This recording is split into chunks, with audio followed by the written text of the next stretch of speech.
Habari mtazamaji wa Kasako Media, ikiwa leo ni Novemba 25 mwaka 2025. Karibu katika meza ya magazeti iliyotufikia asubuhi ya leo. Tukianza na gazeti la Jamhuri, inasema inasema TRA watoa hofu wa Tanzania. Kwa ukubwa wa story hii utaipata ukurasa wa 7 wa gazeti la Jamhuri. Lakini gazeti lingine ambao limetiwa uzito katika gazeti la Jamhuri, inasema Msigwa aibuka atoa ombi kwa Watanzania. Kwa undani wa habari hii utaipata katika ukurasa wa 9 wa gazeti la Jamhuri. Katika gazeti la Tanzania Leo inasema neema wenye viwanda nchini. Kwa ukubwa wa story hii utaipata katika ukurasa wa 2 wa gazeti la Tanzania Leo.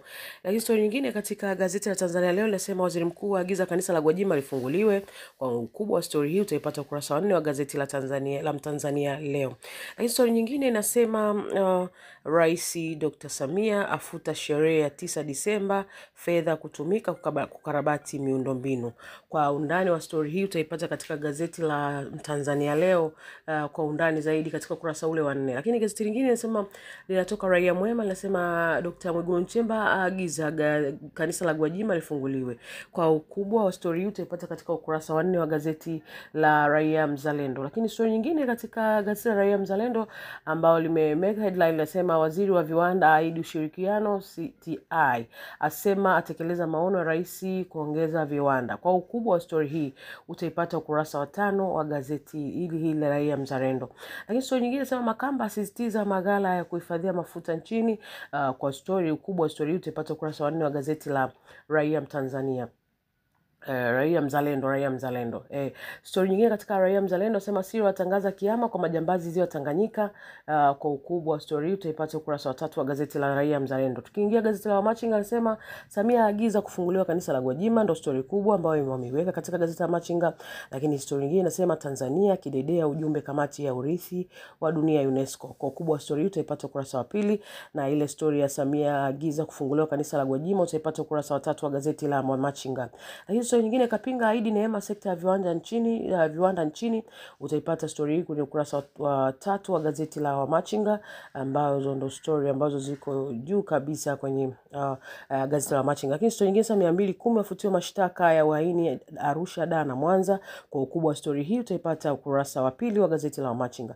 Tukiingia gazeti la Mwananchi, tuna story yao kubwa inasema kataa ubaguzi wa itikadi za kidini. Kwa ukubwa wa story hii utaipata ukurasa wa 4 wa gazeti la Mwananchi. Lakini gazeti la Mwananchi vile nasema serikali yalitoa kifungoni kanisa la Gwajima. Kwa ukubwa wa story utaipata ukurasa wa 2 wa gazeti hili la Mwananchi. Lakini story nyingine katika gazeti la Mwananchi inasema fedha za sherehe za uhuru kukarabati miundombinu.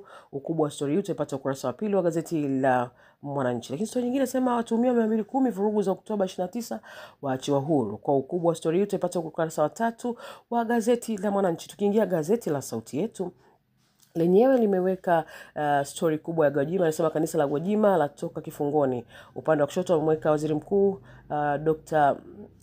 Mwigulu Nchemba. Upande wa kulia wameweka mchungaji Gwajima, askofu huyu. Kwa ukubwa wa story utaipata katika gazeti la Sauti Yetu kwa undani zaidi. Lakini pia katika gazeti hili la Sauti Yetu anasema mawakili wa serikali waongezewa ujuzi maeneo muhimu. Kwa ukubwa wa story utaipata ukurasa wa 3 wa gazeti la Sauti Yetu. Lakini story nyingine katika gazeti la Sauti Yetu, Rais Mwinyi awafunda vigogo Zanzibar. Kwa ukubwa wa story utaipata ukurasa wa 4 wa gazeti hili la Sauti Yetu. Lakini gazeti la Sauti Yetu nasema ukimwa maazimio ya kamati ya uongozi ACT Wazalendo wazua gumzo. Kwa ukubwa wa story utaipata katika gazeti la Sauti Yetu. Utaipata katika gazeti la Sauti Yetu kwa ukubwa zaidi. Kwa hiyo hayo ndio magazeti yaliyotufikia mezani siku ya leo hapa Kasako Media. Ulikuwa nami Emi Moipopo. Tukutane kesho tena asubuhi kwa ajili ya magazeti ya tarehe inayofuata. Asante sana.